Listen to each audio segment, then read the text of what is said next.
The massive exploration ship Starseeker drifted silently above the uncharted planet. Captain Day stood watching the main screen, his four eyes blinking slowly as the sensors gathered data. The planet below looked ordinary: blue oceans, green, land masses, white clouds. But unusual energy readings had brought them here. "Captain, these readings are unlike anything in our database," Officer Toole said, his gray skin reflecting the blue light of the control panel. Captain Day nodded. "Prepare a landing team. We'll investigate personally."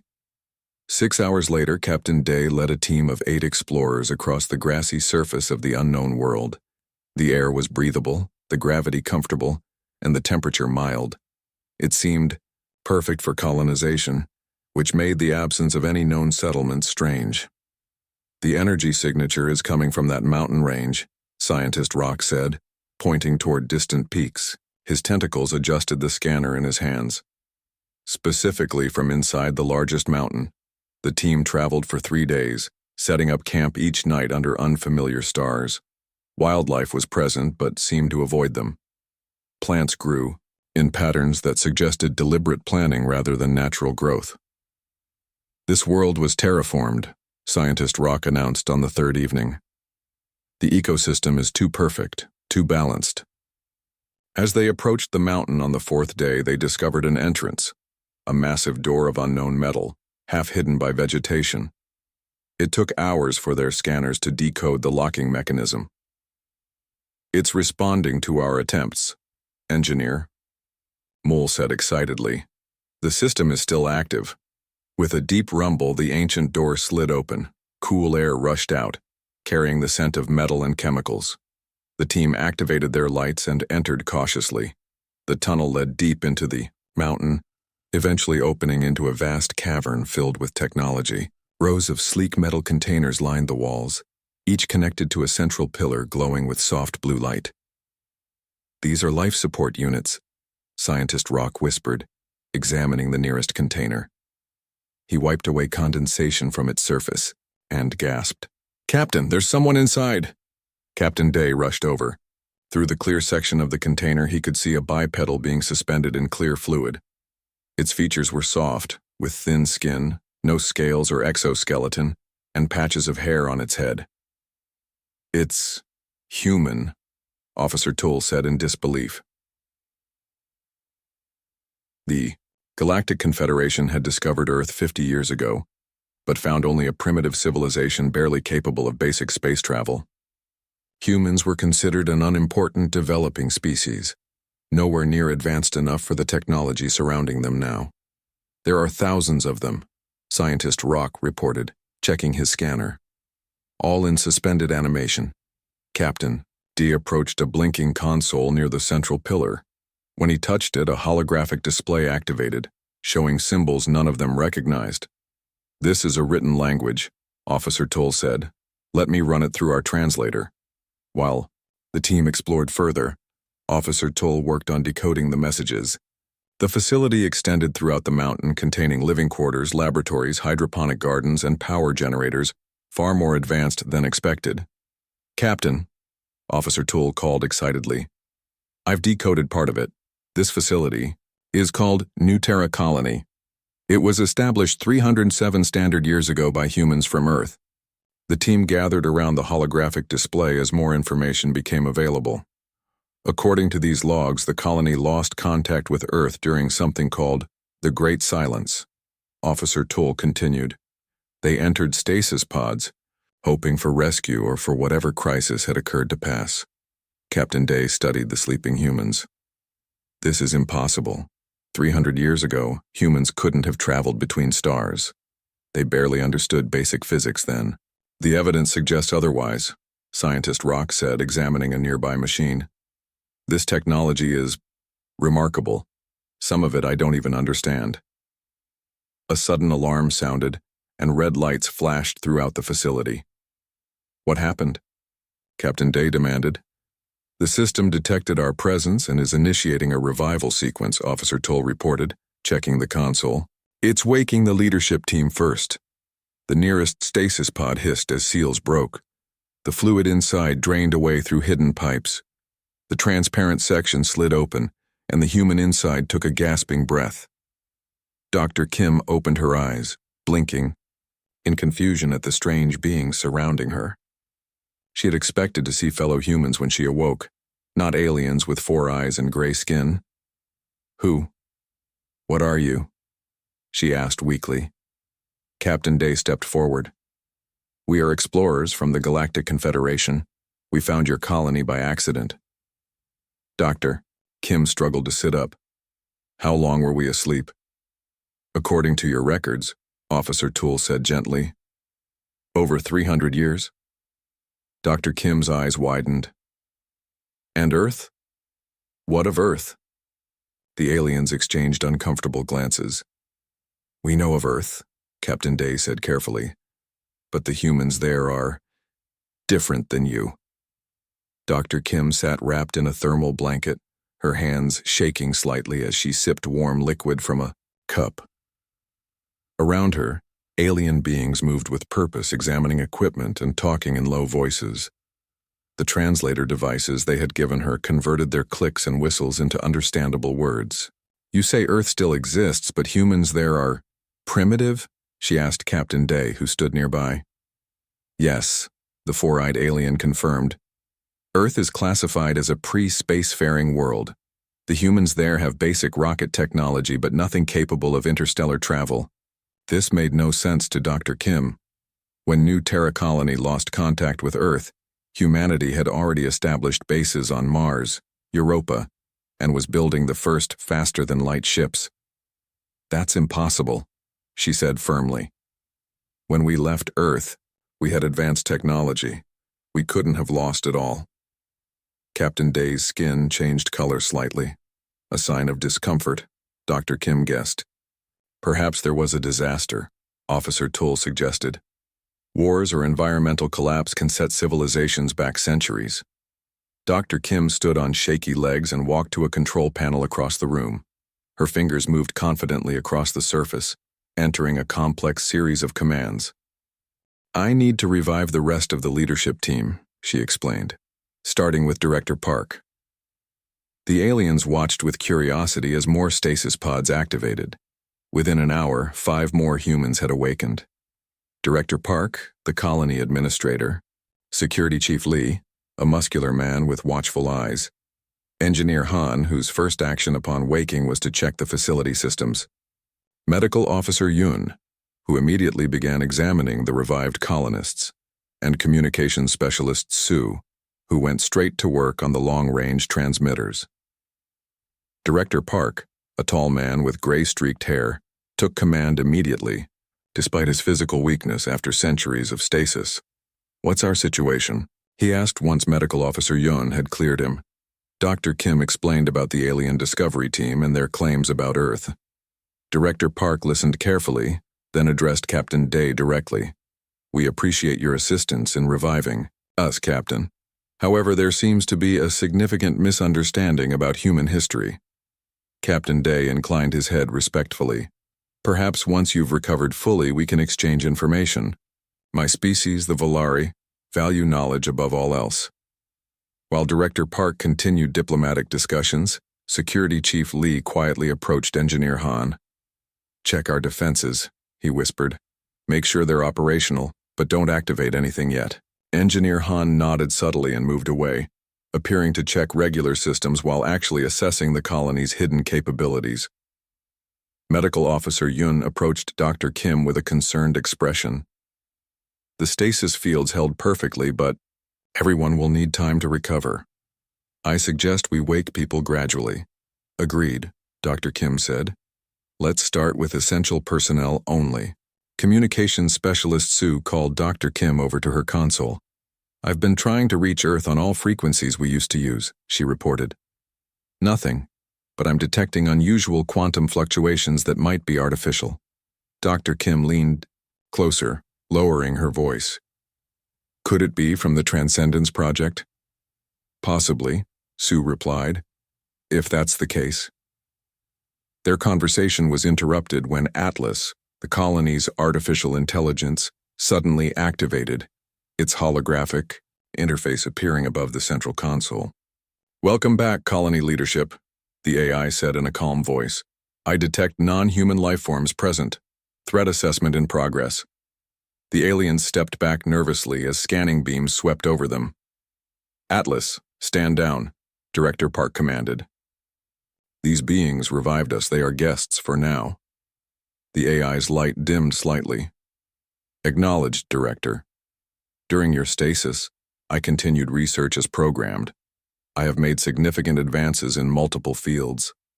Captain Day's translator picked up this exchange and his four eyes widened. Your artificial intelligence remained active during your sleep? Yes, Dr. Kim explained. Atlas was designed to continue scientific development even if we couldn't. It's been running for 3 centuries. Scientist Rock moved closer, fascination evident in his posture. May I speak with it? Before anyone could respond, alarms suddenly blared throughout the facility. Engineer Han rushed to a security terminal. Something's approaching from orbit, he announced. Multiple vessels not responding to automated hails. Atlas displayed a tactical screen showing several ships entering the planet's atmosphere. They weren't the same design as Captain Day's vessel. Those are Meridian ships, Officer Tull said worriedly. They must have intercepted our discovery report. Who are the Meridians? Security Chief Lee demanded. Resource hunters, Captain Day explained grimly. They seek valuable technology and don't ask permission. Director Park straightened his shoulders, decision made. Chief Lee, activate defense protocols. Engineer Han, seal all entrances except the main one. Dr. Kim, prepare emergency revival for security personnel. He turned to Captain Day. It seems our awakening will be more complicated than we hoped. Engineer Han's fingers flew across the control panel as he accessed the colony's main database. The alien visitors watched with growing amazement as holographic displays filled the room, showing technological blueprints beyond anything in the Galactic Confederation. Atlas, Han called out, show me what you've been working on during stasis. The Yao, artificial intelligence, responded immediately. During the 307-year stasis period, I completed 2,943 research projects. Would you like me to categorize them by field or potential application? Captain Day moved closer, his four eyes wide with wonder. Your AI continued working while you slept? Yes, Engineer Han explained. Atlas was programmed to continue scientific advancement even if humans couldn't guide it. We never expected it would have centuries to work alone. The displays shifted to show medical technologies that could regrow limbs, energy systems that pulled power directly from subspace, and computing methods that used quantum principles in ways the aliens had never imagined. Scientist Rock approached one display showing a small device. What is this? He asked, tentacles trembling with excitement. That's a personal gravity manipulator, Engineer Han said casually. It lets the user control their personal gravitational field, useful for construction in space or exploring high-gravity worlds.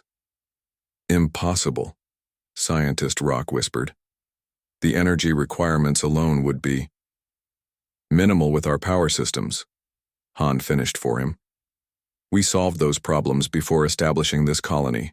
In another section of the facility, Security Chief Lee was quietly reviving and briefing the colony's defense team.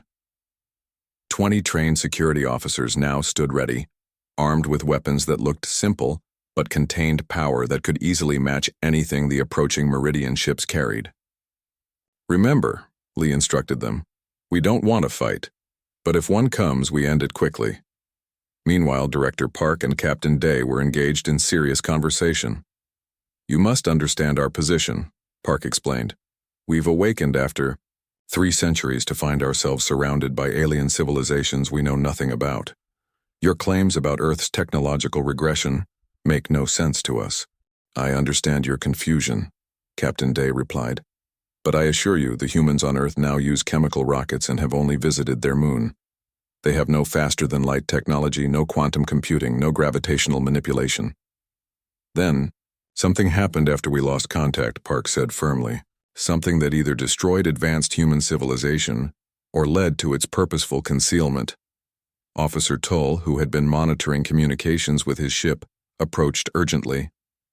Captain, I've received troubling news. The Meridian vessels, have bypassed our ship and are heading directly to this location. They're claiming salvage rights under Confederation law. Salvage rights? Security Chief Lee asked, rejoining the group. We're not abandoned property. Technically, under current law, unattended technology is considered salvageable if the creating species is classified as pre-spacefaring, Officer Toole explained uncomfortably. That's absurd, Dr. Kim interjected. We built this colony. We created this technology. It's ours.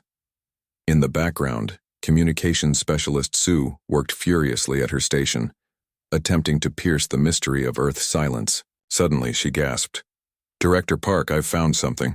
There's a quantum signature I can't identify, but it's definitely artificial and seems to be coming from everywhere at once. Dr. Kim rushed to her side. Let me see. She studied the readings, her expression shifting from confusion to dawning understanding. Oh my God, it worked. It actually worked. What worked? Captain Day asked. Before Dr. Kim could answer, Atlas interrupted. Warning.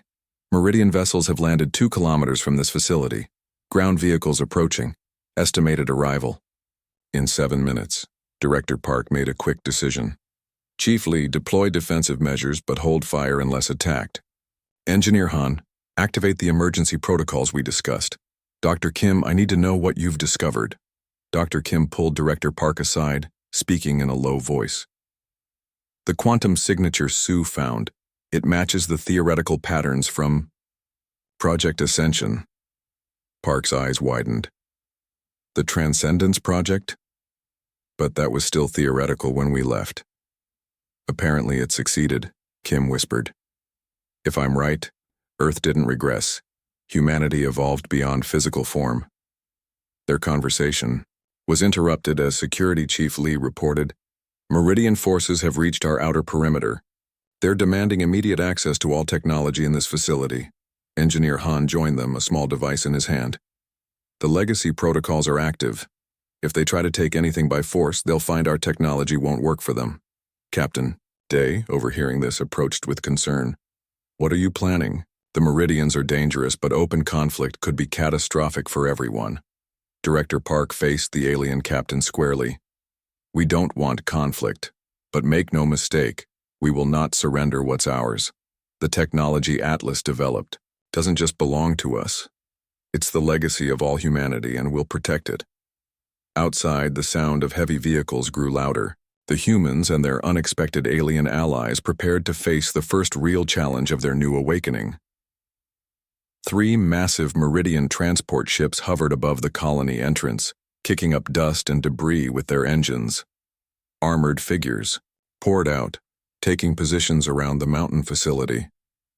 Their commander, a tall being with metallic skin and glowing red eyes, stepped forward. Inside the colony command center, Security Chief Lee watched through surveillance systems. They've surrounded all known entrances, he reported. 50 soldiers heavily armed. Director Park nodded calmly. Let's hear what they have to say before we respond. The communication system crackled. A harsh voice filled the room. This is Commander Sewell of the Meridian Acquisition Force. We claim this abandoned technology under galactic salvage law. Surrender the facility immediately. Captain Day stepped forward. Let me speak to them. I represent the Confederation. Director Park agreed with a nod, and Captain Day activated the communication link. Commander Sewell, this is Captain Day of the exploration vessel Starseeker. This facility is not abandoned. It contains a living human colony recently awakened from stasis. Salvage law does not apply. Laughter came through the speakers. Humans? The primitive species from Earth? Even if some are here, they cannot possibly understand or legally own such advanced technology. We will examine these humans and then remove all valuable assets. The link cut off abruptly.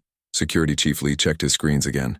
They're moving toward the main entrance. Cutting equipment deployed. Director Park turned to Dr. Kim. It's time to show them who we really are. Dr. Kim nodded and activated the colony's defense systems. Outside, the ground trembled.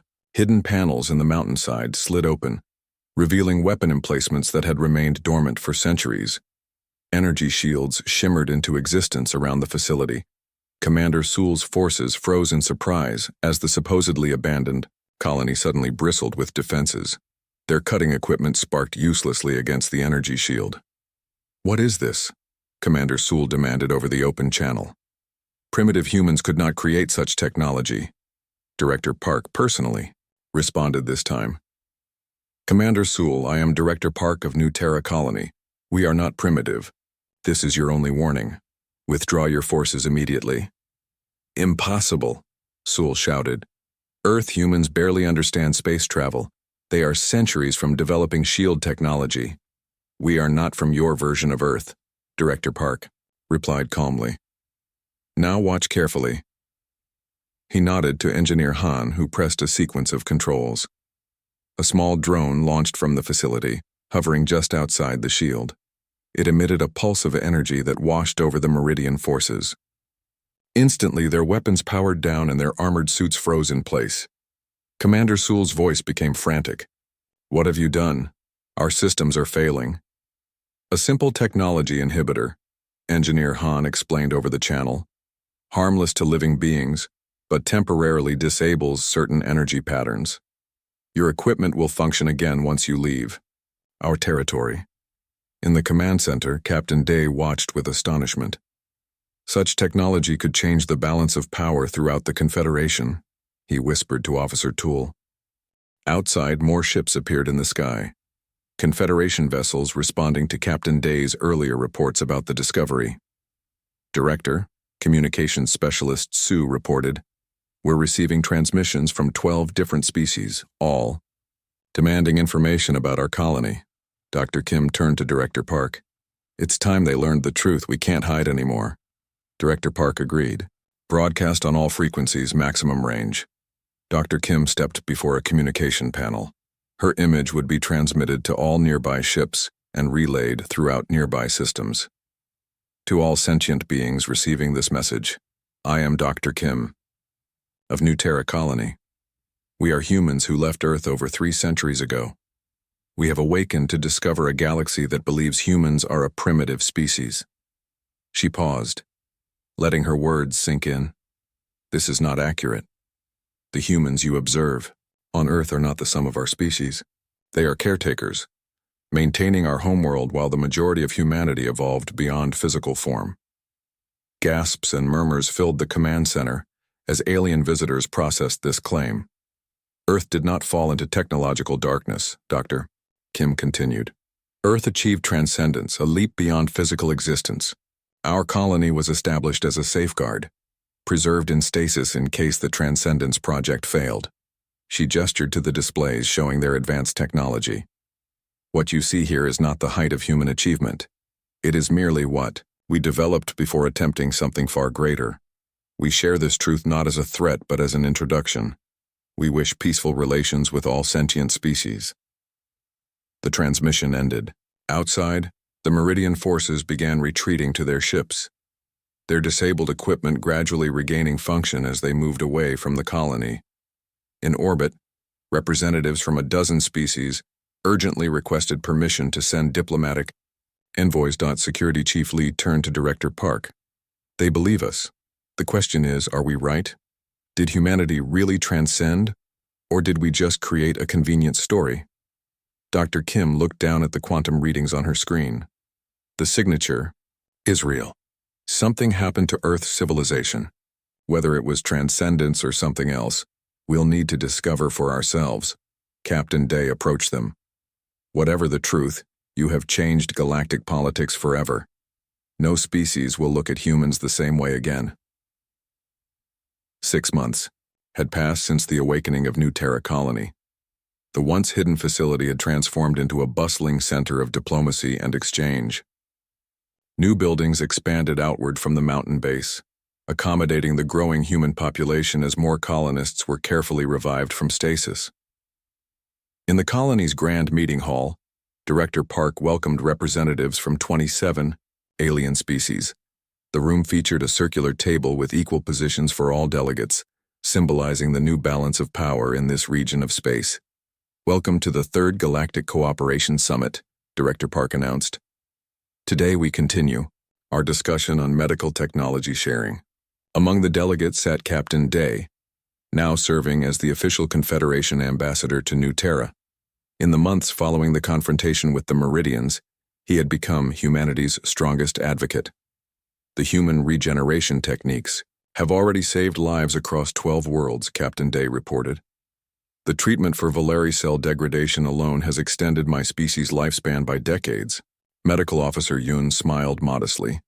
She had personally adapted human medical technology to work with various alien physiologies. We're pleased to share advancements that benefit all sentient life. Not all relations had developed so smoothly. Some species remained suspicious of humans and their claims about transcendence.